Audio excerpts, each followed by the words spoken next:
मेरा ये वीडियो संख्या पद्धति यानी नंबर सिस्टम पर आधारित है। विशेष रूप से कक्षा 8 के लिए बनाया है और ख़ास तौर से उनके लिए जो विद्यार्थी राष्ट्रीय आय एवं योग्यता आधारित छात्रवृत्ति परीक्षा देना चाहते हैं। अगर ये वीडियो देखने के बाद भी आपके मन में कोई शंका रहती है तो इस दिए हुए पते पर या इस फोन नंबर पे मुझे कांटेक्ट कर सकते हैं। संख्या पद्धति के अंदर सबसे पहले हम लेंगे प्राकृतिक संख्याएं। गिनती करने वाली संख्याओं अर्थात अंकों को प्राकृतिक संख्याएं कहते हैं। इन्हें n से प्रकट करते हैं तो इनको इस तरह से देखिए लिखा जा सकता है, जैसे यहाँ ब्रैकेट में करके लिखा है। तो यहाँ पे एक सबसे छोटी संख्या है, इसके बाद 2, 3, 4 जहाँ तक भी हम गिने। अनंत वो संख्या है जिसे हम सिर्फ सोच सकते हैं, जिसका अंत कोई नहीं है, उसे अनंत कहते हैं। तो सबसे छोटी संख्या अर्थात प्राकृतिक संख्या 1 होती है, जिसे हिंदी अंकों में इस तरह से लिखते हैं।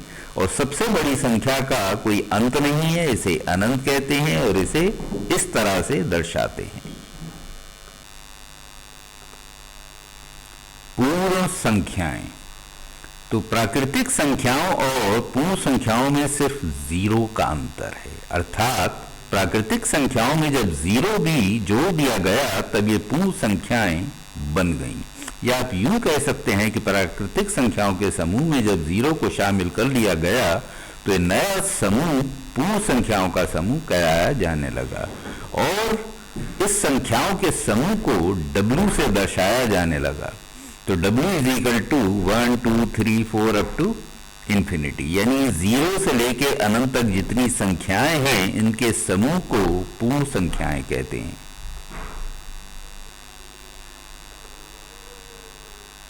पूर्णांक संख्याएं। पूर्ण संख्याओं के समूह में यदि 0 से पहले प्राकृतिक संख्याओं में ऋण चिन्ह के साथ शामिल कर लिया जाए तो ये पूर्णांकों का समूह बन जाता है और इसे i से दर्शाते हैं, यानी इंटीजर।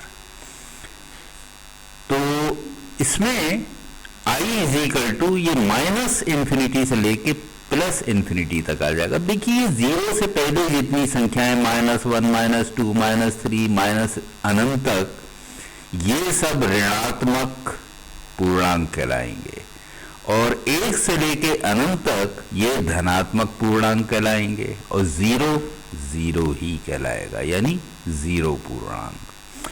तो पूर्णांक 3 तरह के होते हैं, ऋणात्मक, धनात्मक और 0। सम संख्याएं। वे संख्याएं जिन्हें 2 से पूर्णतः विभाजित किया जा सकता है सम संख्याएं कहलाती हैं। इन्हें ई से दर्शाया जाता है, चूंकि ई से इवन नंबर होता है इंग्लिश में। इवन नंबर माने सम संख्याएं। तो ई इज इक्वल टू 0, 2, 4, 6, 8 अनंत तक ये 2 से विभाजित होने वाली जितनी संख्याएं सब सम संख्याएं कहलाएंगी। विषम संख्याएं। वे सभी संख्याएं जिन्हें 2 से पूर्णतः विभाजित नहीं किया जा सकता, अर्थात 2 से विभाजित करने पर एक शेष बचे तो उसे विषम संख्या कहते हैं।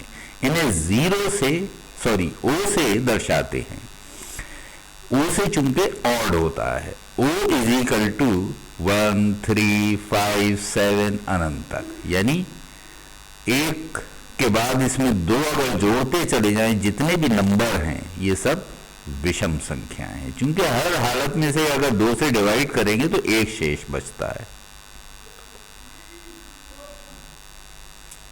अभाज्य संख्याएं। वे सभी संख्याएं जो एक या स्वयं के अलावा किसी संख्या से विभाजित नहीं होती हैं अभाज्य संख्याएं कहलाती हैं। इन्हें P से दर्शाते हैं क्योंकि P से इंग्लिश में प्राइम नंबर होता है। तो ये हैं 2, 3, 5, 7, 11, 13 वगैरह। भाज्य संख्याएं। वे सभी संख्याएं जो एक या स्वयं के अतिरिक्त कम से कम एक और संख्या से विभाजित हो जाएं भाज्य संख्याएं कहलाती हैं।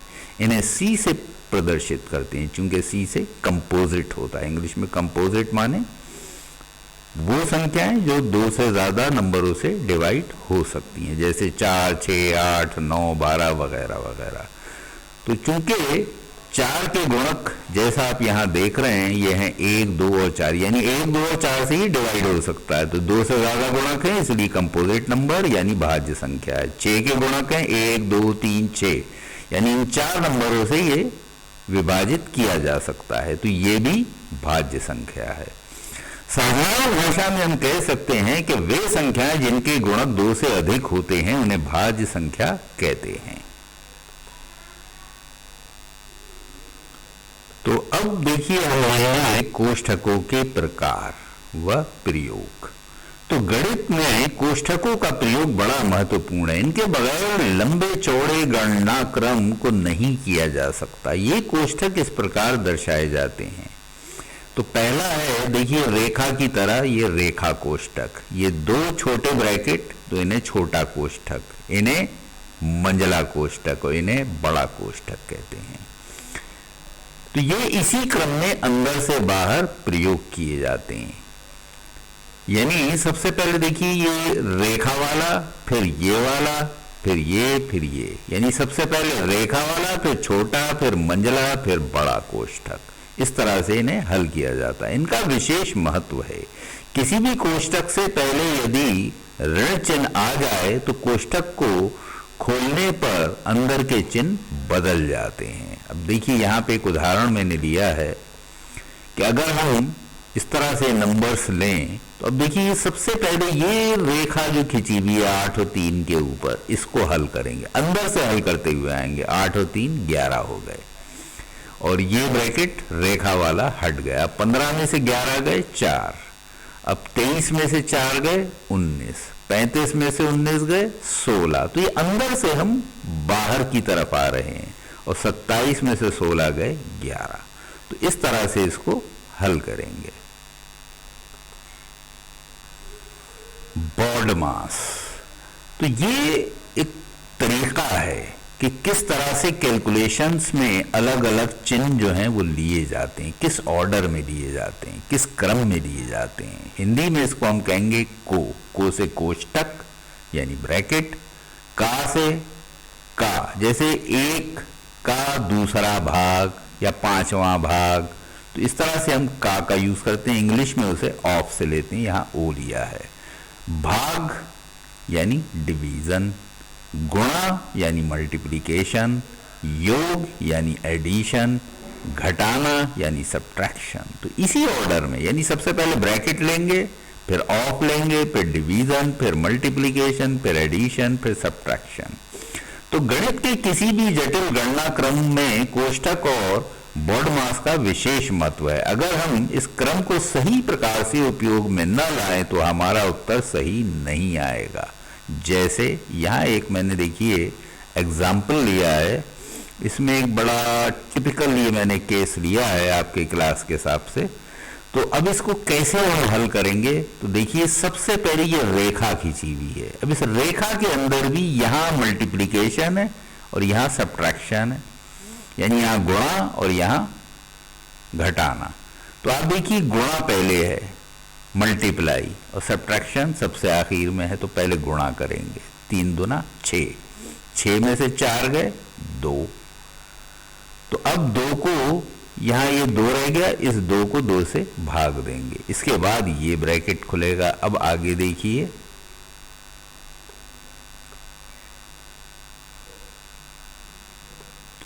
ये देखिए अब यहाँ पे 2 को 2 से भाग हमने दिया था, 1 आ गया। अब बाकी हम बाहर करेंगे। अब यहाँ पे गुणा है, यहाँ माइनस है, तो यानी मल्टीप्लिकेशन पहले आता है, तो पहले इसे हल करेंगे। 4 से 4 को भाग देंगे, 1 आ जाएगा। 1 गुणा 1 1, और 1 में से 1 घटा 0। अब 4 बाहर है, अंदर 0 है, तो 4 गुणा 0 0 होगा। क्योंकि 0 से किसी को भी मल्टीप्लाई करें तो हमेशा 0 ही आता है। और इससे पहले देखिए यहाँ डिवीजन है, यहाँ मल्टीप्लिकेशन है, तो पहले कैसे हल करना चाहिए, डिवीजन को। बॉड डी पहले आया, उसके बाद मास एम बाद में आया। तो 8 को पहले 0 से जब भाग दिया तो ये अनंत आ गया। 0 से किसी भी संख्या को भाग दें तो अनंत आता है, 0 से गुणा करें तो 0 आता है। ये हमेशा याद रखिए, इसीलिए मैंने ये दोनों वैल्यूज जो है यहाँ पे इस्तेमाल किए कि अक्सर बच्चों को ये नहीं पता होता है। अब 2 को अनंत से गुणा करेंगे तो अनंत ही आएगा, यानी ऐसा एक नंबर जिसका मान हमें नहीं पता, जो बहुत बड़ा है, जिससे बड़ा और हम सोच नहीं सकते।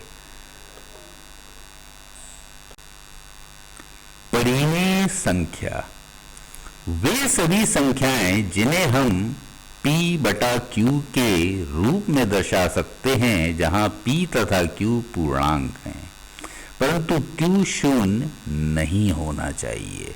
ऐसी संख्याओं को परिमेय संख्याएं कहते हैं, जैसे r इजिकल टू 2/3, -3/4, 5/6, 6/5, 6/3 आदि। अब देखिए, इसमें मैंने जानबूझकर एक यहाँ पे नेगेटिव भी लिया और यहाँ ऊपर बड़ा नीचे छोटा है, तो आप ये मत समझिए कि अगर ऊपर का अंक छोटा है नीचे का बड़ा है तभी परिमेय संख्या होगी।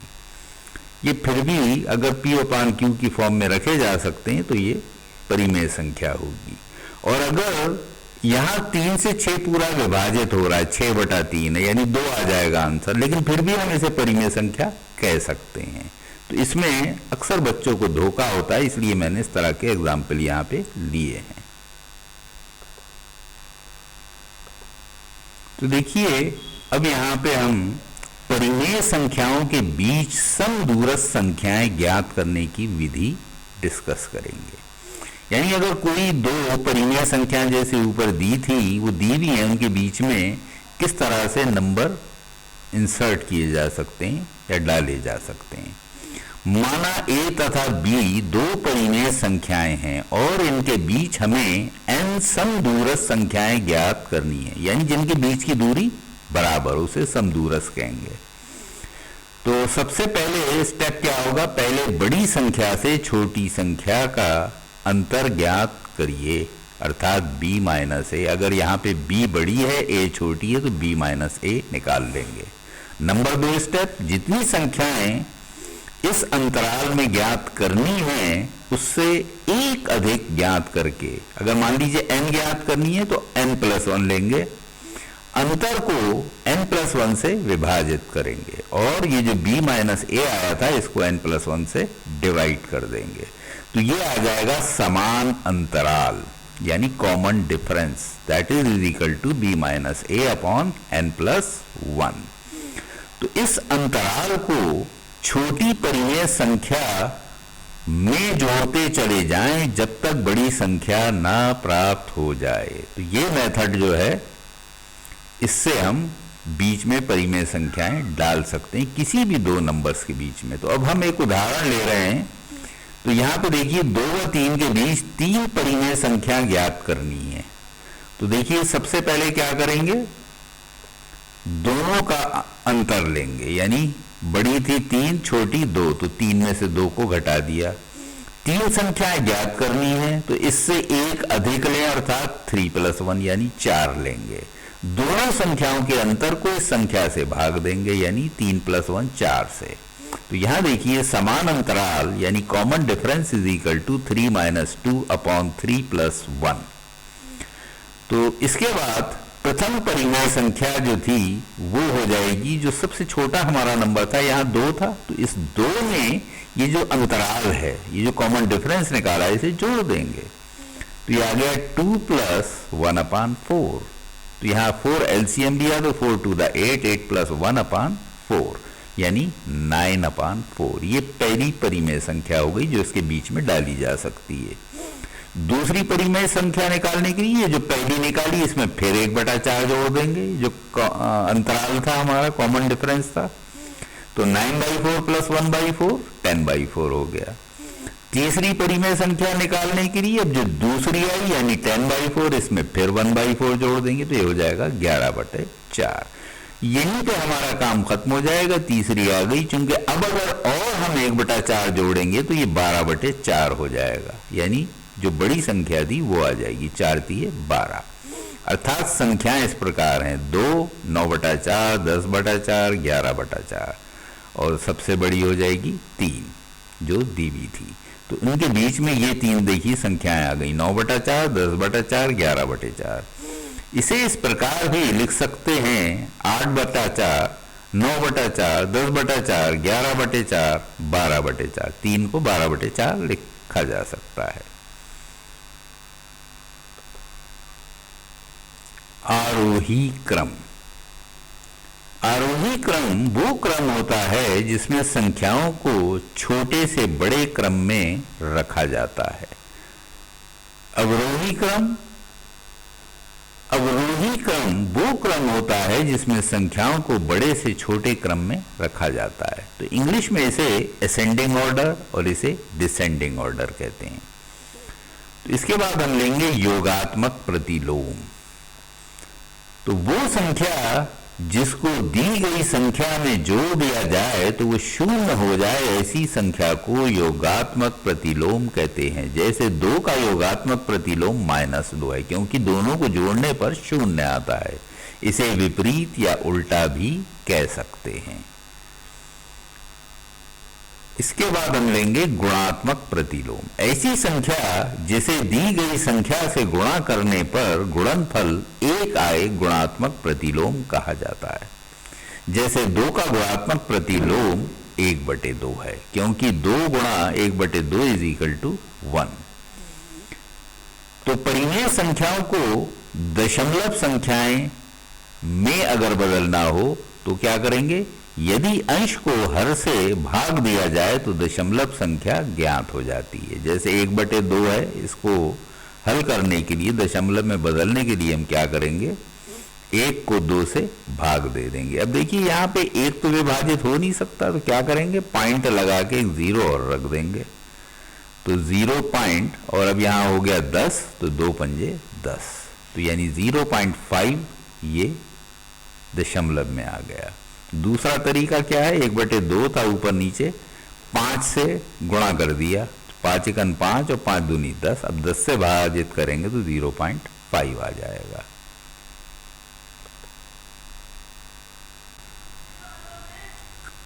अनंत आवर्तक या अशांत आवर्त दशमलव संख्या।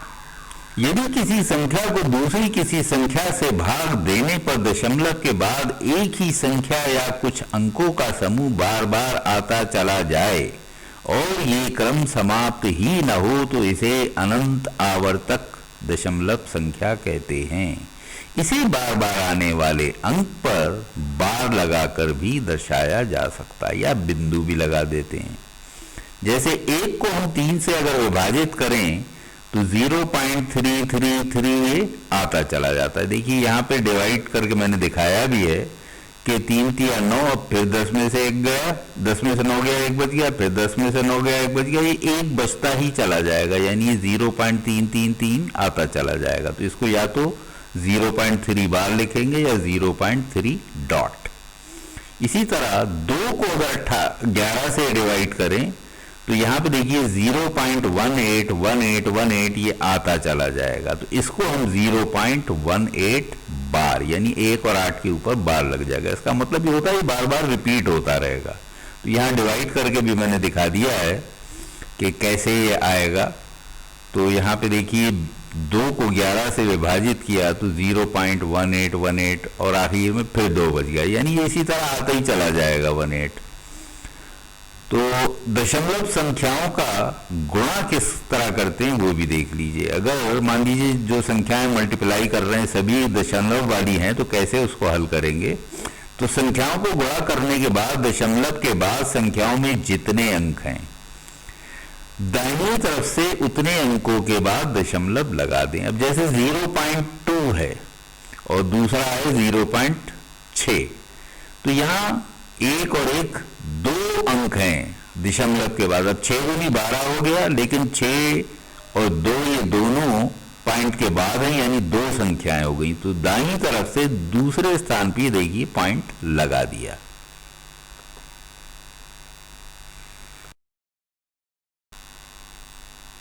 तो अब हम लेंगे दशमलव संख्याओं को परिमेय संख्याओं में बदलना। तो संख्या में जिस स्थान पर दशमलव आया है उसके ठीक नीचे एक लिखें तथा दशमलव के बाद जितने अंक हैं एक के बाद उतने जीरो लगा दीजिए।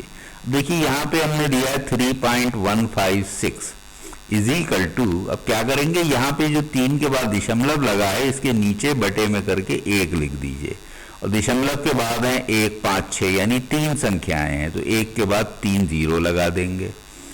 तो यानी ये संख्या हो जाएगी परिमेय संख्या 3156 बटा 1000। अब इसमें हम देख रहे हैं कि ये विभाजित हो सकता है, ये ऊपर 4 से विभाजित होने वाली संख्या है और 1000 तो हो ही जाएगा, तो इसको 4 से विभाजित करके दोनों को रख दिया तो ये हो गया 789 बटे 250।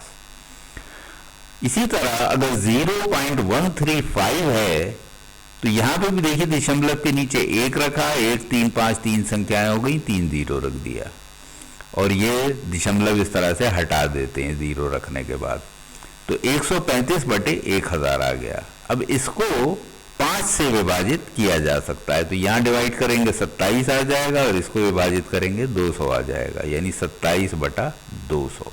तो इस तरह से दशमलव वाली संख्याओं को परिमेय संख्याओं में बदला जा सकता है। तो देखिए अब यहां पे हम लेंगे दशमलव संख्याओं का भाग। यदि भाजक और भाज्य दोनों में दशमलव आता है, भाजक यानी जिससे भाग दिया जा रहा है, भाज्य जिसको भाग दिया जा रहा है, तो सबसे पहले भाजक यानी जिससे डिवाइड किया जाता है उसको ऐसी संख्या से गुणा करें कि भाजक पूर्णांक बन जाए, फिर उसी संख्या से भाज्य को गुणा करिए, फिर भाग दीजिए तो आसान हो जाएगा, नहीं तो ऐसे आपको गलती हो सकती है। अब देखिए भाजक ये है 0.04, तो पहले इसको पूर्ण संख्या में बदलने के लिए चूंकि 2 स्थान पे दशमलव लगा हुआ है तो 100 से गुणा करेंगे, यानी वो संख्या जिसमें 2 जीरो हो, तो इससे गुणा करने पे 4 आ जाएगा। और जाहिर है कि हमने इसको अगर 100 से गुणा किया है तो इसे भी करना पड़ेगा, तो अब 0.2 को 100 से गुणा करें तो 0.2 इंटू 100 यानी 20 आ जाएगा। तो अब 20 को 4 से गुणा करेंगे, देखिए कितना आसान हो गया, 4 पंजे 20, तो यानी 5 उत्तर आ गया।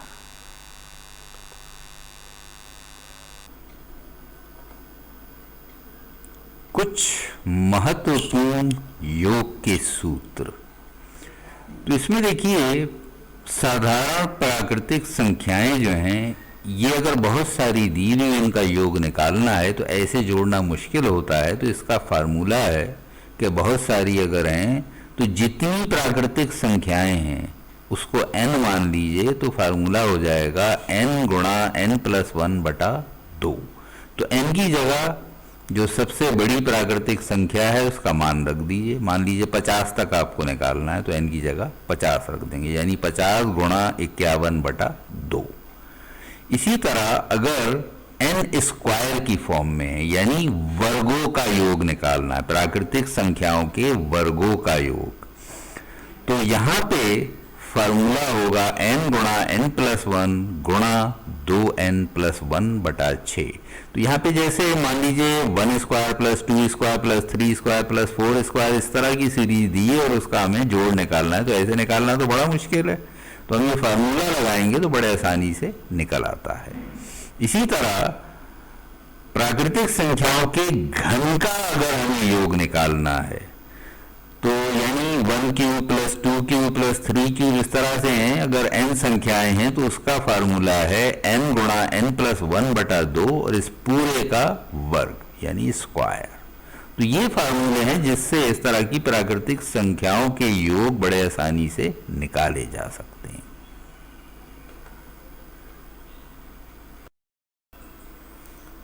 प्यारे बच्चों, अगर आपको ये वीडियो पसंद आता है तो इसको लाइक करिए और मेरे चैनल को सब्सक्राइब करिए, और प्लीज़ जो भी आपको महसूस हो वो कमेंट में लिख के भेजिए ताकि आगे भी मैं वीडियो बना के आपको भेज सकूं और जब तक आपका टेस्ट है आप उसका फ़ायदा उठा सकें।